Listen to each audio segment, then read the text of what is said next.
A Primeira Guerra Mundial. Antes da Grande Guerra acontecer, a Europa estava passando por um momento de paz, prosperidade e avanços tecnológicos. Carros, aviões, telefones, tudo isso surgiu nesta época. As indústrias também evoluíram muito, incluindo a bélica. Sim, por mais que o momento fosse de paz, as nações mais poderosas estavam cada vez mais investindo e melhorando a sua tecnologia bélica, pois eles sabiam que uma hora ou outra uma guerra iria acontecer.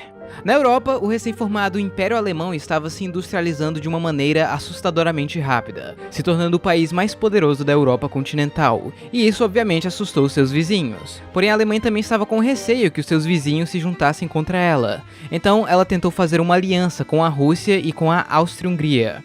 Só que isso não deu muito certo, porque a Rússia e a Áustria-Hungria não se davam muito bem, então a Rússia deixou a aliança. Mais tarde, a Alemanha convidou o Reino da Itália, criando assim o Tratado da Tríplice Aliança.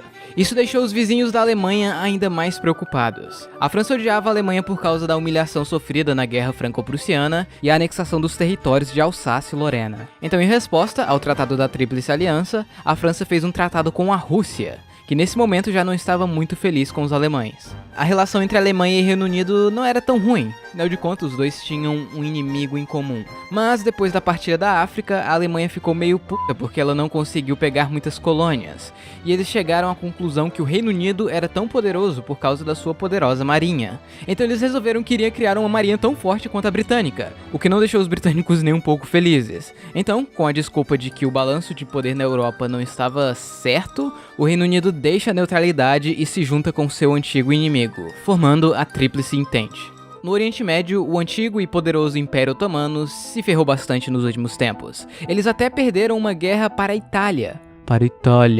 E como o pessoal dos Balcãs viram que estava fácil, eles iniciaram uma guerra contra os otomanos, e com isso eles perderam grande parte de seus territórios na Europa. Obviamente, os otomanos ficaram putos com isso, principalmente com a Rússia, que deu apoio a esses países, sem falar que a relação entre Rússia e Império Otomano nunca foi boa.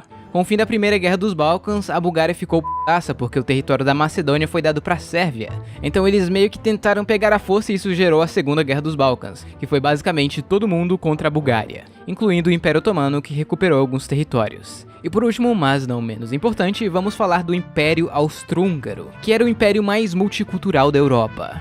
Tinham germânicos, húngaros, tchecos, poloneses, ucranianos, romenos, italianos, croatas, sérvios, eslovenos e eslovacos. Porém, os dominantes eram os austríacos e húngaros. Em 1908, eles anexaram a região da Bósnia e Herzegovina, no qual eles já controlavam há algum tempo, mas que tecnicamente ainda pertencia ao Império Otomano. E essa região tinha um alto número de sérvios e outros povos eslavos, o que deixou os sérvios e russos bem putos com os austro-húngaros. Nisso, vários grupos que os austro-húngaros viam como terroristas começaram a se formar e atacar o governo, e alguns pontos na fronteira com os dois países. E assim, muitas pessoas importantes do governo sérvio faziam parte desses grupos terroristas, então dá pra imaginar o quão esses dois países se odiavam.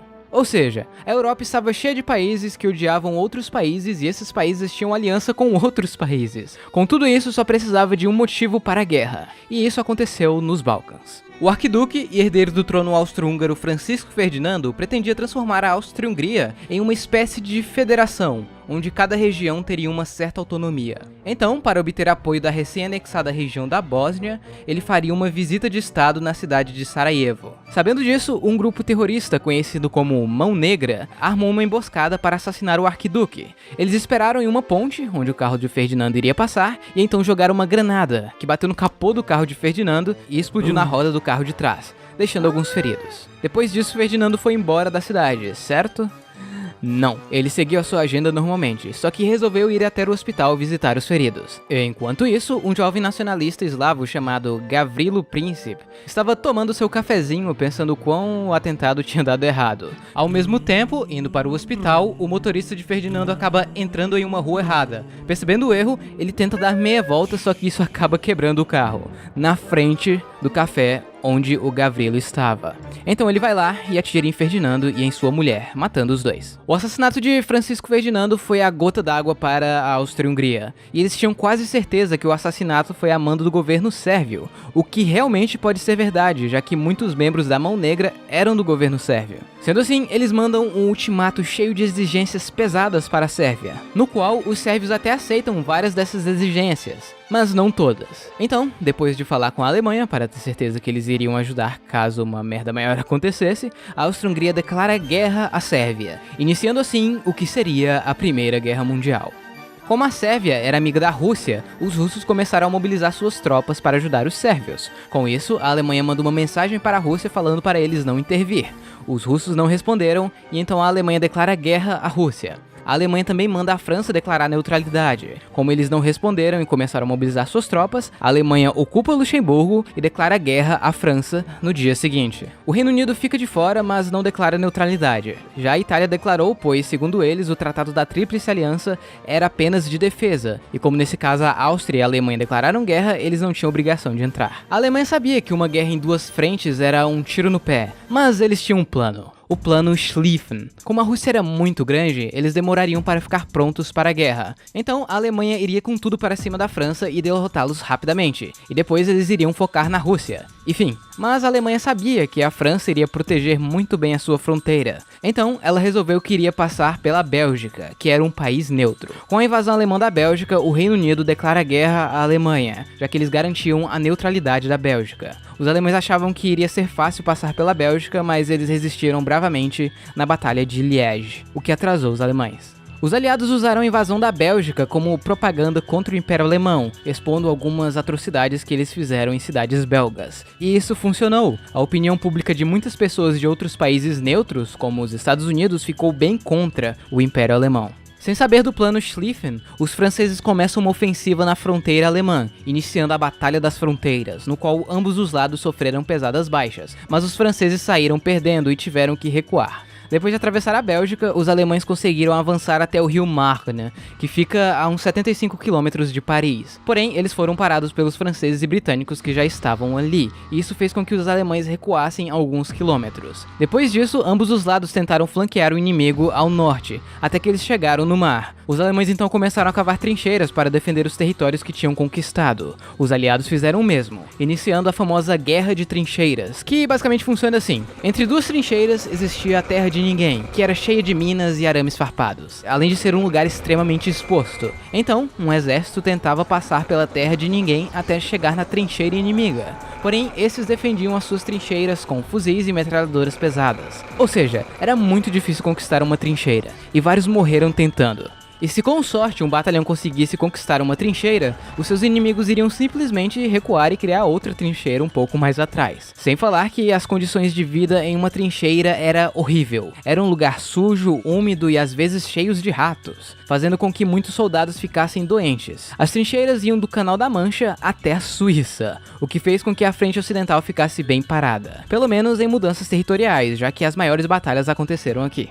A guerra também acontecia nos mares. Assim que entrou, o Reino Unido iniciou um bloqueio naval dos alemães, para assim destruir a economia alemã e impedir a entrada de recursos externos, como comida, por exemplo. Obviamente, também aconteceram algumas batalhas marinhas, já que a marinha alemã era até que boa, mas não conseguiam competir com a marinha real britânica. No entanto, uma vantagem dos alemães eram seus submarinos, conhecidos como U-boats, e com eles os alemães conseguiram destruir vários navios britânicos, já que eles eram frágeis na parte de baixo. Na frente oriental, os russos se mobilizaram mais rápido do que o imaginado, e começaram a invadir a Prússia Oriental. Porém, quando os reforços alemães chegaram, os russos acabaram sendo derrotados nas batalhas de Tannenberg e Lagos Masurianos, o que fez os russos recuarem de volta para a Rússia. A Áustria e a Hungria tentam um avanço em território russo, mas depois de serem derrotados na Batalha da Galícia, eles são obrigados a recuar e perdem bastante território. Eles também tentam invadir a Sérvia, mas os sérvios foram capazes de segurar o avanço austro-húngaro, por enquanto. A guerra também acontecia nas colônias desses países. Na África, os aliados ocuparam a Togolândia e começaram a invadir as colônias de Camarões e Namíbia. Mas de início eles não se dão muito bem. Já na Tanzânia alemã, os alemães até conseguiram conquistar alguns territórios do Quênia britânico. O Império Alemão também tinha várias ilhas no Oceano Pacífico, além de uma cidade na China, e os japoneses estavam querendo expandir o seu império. Então, como eles eram amigos do Reino Unido, eles declaram guerra à Alemanha e começam a invadir todos esses territórios. A Nova Zelândia invade a Samoa alemã, enquanto os australianos invadem a Nova Guiné alemã. Em setembro, os alemães na Nova Guiné se rendem, com exceção de um grupo que fugiu para a floresta e ficou lá até 1919. Nas águas da América do Sul, a Marinha Imperial Alemã, no comando de von Spee, lutou contra a Marinha Real Britânica na costa do Chile. e eles saíram vitoriosos, cruzaram o Estreito de Drake e chegaram até as Falkland, ou Ilhas Malvinas, onde foram afundados. O Império Otomano não tinha certeza se deveria entrar na guerra ou não. Alguns eram a favor, outros contra. O ministro de guerra otomano, Enver Pasha, era um dos que queria a guerra. Então, ele secretamente deixou 2 navios alemães que estavam fugindo dos britânicos entrar no Mar Negro. Fez a tripulação vestir roupas otomanas e esses navios bombardearam os portos russos de Odessa e Sebastopol. Obviamente, os russos ficaram putaços e declararam guerra ao Império Otomano. Os russos começaram uma ofensiva contra os otomanos aqui nos Montes Cáucasos, mas não são bem sucedidos. Algum tempo depois, os otomanos tentam um contra-ataque, invadindo a Rússia e a Pérsia. Porém, eles são derrotados nas batalhas de Sarikamish e Aidahan, no qual muitos otomanos até morreram de frio.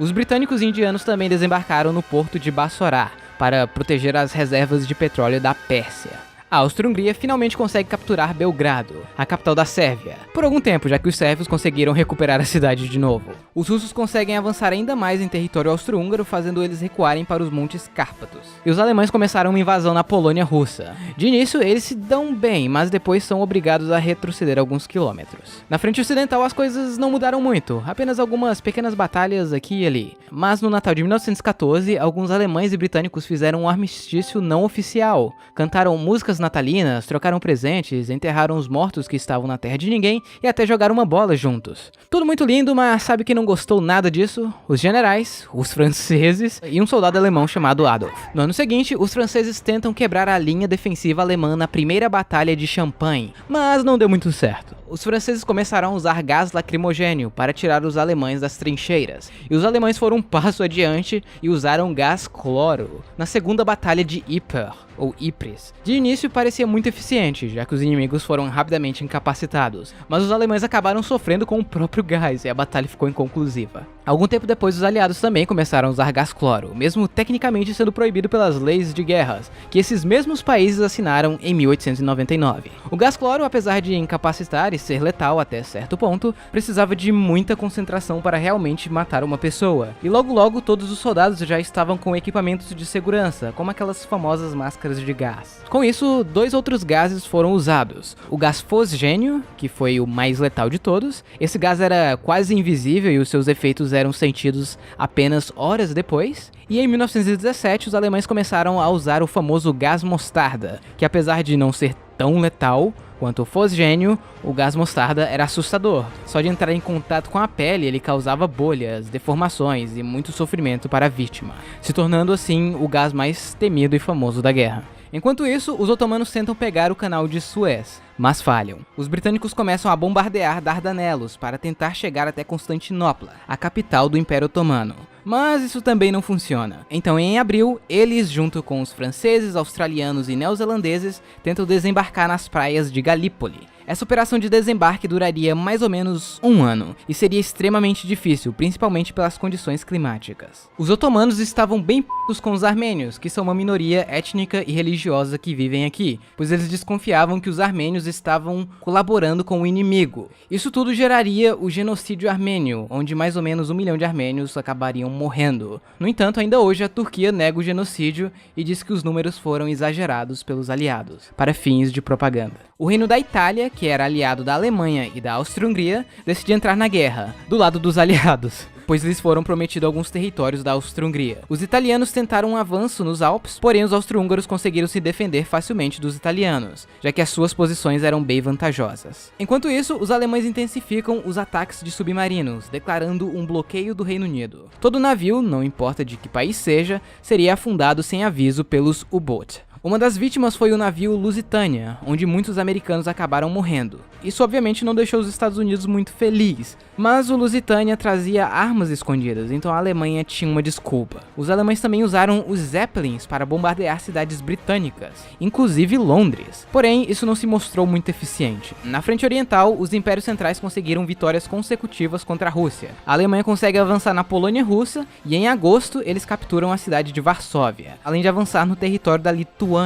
E mais para o fim do ano, a Áustria-Hungria consegue recuperar boa parte dos territórios da Galícia, mas eles ainda estavam parados na Sérvia. A Bulgária estava querendo seus territórios de volta, e quem sabe pegar a tão querida Macedônia, Então, vendo quão bem os Impérios Centrais estavam indo contra a Rússia, eles resolvem entrar na guerra do lado dos Impérios Centrais e começam a invadir a Sérvia. Agora, tendo que lutar em duas frentes, a Sérvia não resiste e é facilmente dominada pelos Impérios Centrais. O exército sérvio então vai para a Albânia, que é neutra. Mesmo assim, os Impérios Centrais vão lá atrás deles. Alguns dias depois da capitulação da Sérvia, a Bulgária anexa boa parte de seus territórios. Na Mesopotâmia, os britânicos tentam um avanço até a cidade de Bagdá, mas são parados e obrigados a recuar para Kut, onde são cercados pelos otomanos. A operação de bloqueio do Reino Unido estava indo bem, porém alguns navios americanos foram afundados, fazendo com que os Estados Unidos pedissem gentilmente para os alemães pararem com isso. E como eles não queriam mais um país na guerra, eles aceitam. Na África, as colônias alemãs tentam um avanço na África do Sul, mas falha e são obrigados a recuar. Mais tarde naquele ano, os aliados finalmente conseguem conquistar as colônias alemãs da Namíbia